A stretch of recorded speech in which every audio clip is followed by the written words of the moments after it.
ఓం శుక్లాంబరధరం విష్ణుం శశివర్ణం చతుర్భుజం ప్రసన్నవదనం ధ్యాయే సర్వవిఘ్నోపశాంతయే. ఓం శ్రీకృష్ణ పరబ్రహ్మణే నమః. శ్రీమద్భగవద్గీత అథ చతుర్థోధ్యాయః. జ్ఞానకర్మ సన్యాసయోగః. 27వ శ్లోకం. సర్వాణీంద్రియకర్మాణి ప్రాణకర్మాణి చాపరే ఆత్మసంయమయోగాగ్నౌ జుహాతి జ్ఞానదీపితే. ఇది మరొక యజ్ఞం. ఈ యజ్ఞములో ఇంద్రియములతో చేసిన కర్మలు అన్నింటినీ ప్రాణములతో అంటే మనస్సుతో చేసే కర్మలు అన్నింటినీ జ్ఞానముతో వెలుగుతున్న ఆత్మ సంయమము అనే యోగాగ్నిలో వేసి భస్మం చెయ్యాలి.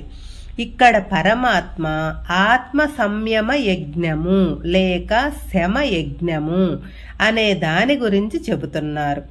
ఈ యజ్ఞములో పంచ తన్మాత్రలు, పంచ జ్ఞానేంద్రియములు, పంచ కర్మేంద్రియములు అనే గుర్రములను మనస్సు అనే బలమైన కళ్ళెముతో కట్టి రథమును సక్రమంగా అనుకున్న దారిలో నడుపుతూ గమ్యం చేరుకోవటం.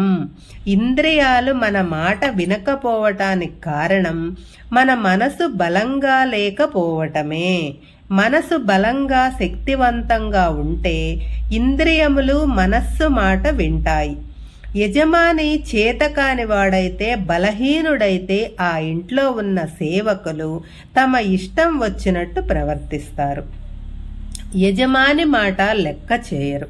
ఇక్కడ కూడా అంటే మనస్సు బలహీనంగా ఉంటే ఇంద్రియములు మనసు చెప్పిన మాట లెక్క చేయవు. ఆత్మ అంటే నానార్థాలు ఉన్నాయి. చిత్తము, మనస్సు, బుద్ధి, హృదయము ఇవన్నీ కూడా ఆత్మకు పర్యాయ పదాలు. ఆత్మ అంటే నేను అనే అర్థం కూడా ఉంది.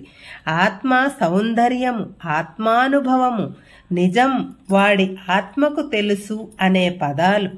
ఆత్మ నిగ్రహం ఇవన్నీ కూడా మనస్సుకు, చిత్తమునకు పర్యాయ పదంగా వాడుతుంటారు.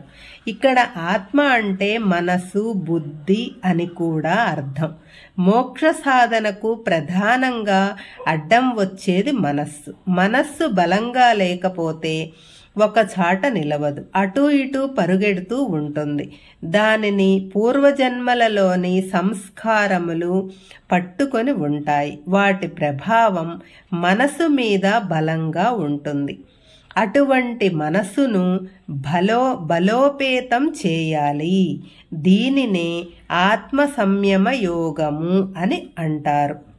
ఈ శ్లోకంలో ఈ ఆత్మ సంయమము అనే అగ్నిలో మనం జ్ఞానేంద్రియములతోనూ కర్మేంద్రియములతోనూ చేసే కర్మలన్నీ హోమం చేయబడతాయి, ఆహుతి చేయబడతాయి అని అంటారు. పరమాత్మ ఈ శ్లోకంలో పరమాత్మ జ్ఞానదీపితే అనే పదం వాడారు.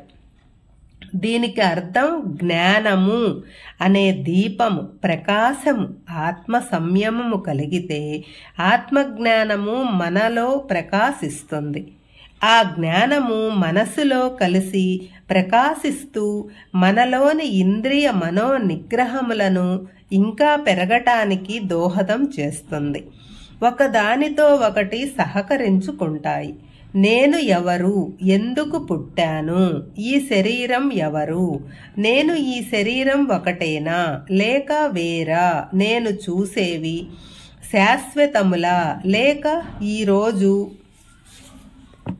ఉండి రేపు పోయేవా, నేను ఏమి చెయ్యాలి, ఇలా మనలో మనం ప్రశ్నించుకుంటూ సమాధానాలు రాబట్టుకుంటూ జ్ఞానం సంపాదించుకోవాలి. వాటికి మూలం ఆత్మ సంయమయం.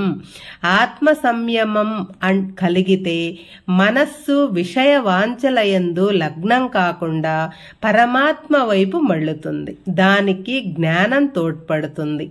ఇవి ఒకదానితో ఒకటి సహకరించుకొని మనలను మోక్ష మార్గంలో నడిపిస్తాయి. దీనినే ఆత్మ సంయమ యజ్ఞము అని అంటారు. హరే కృష్ణ.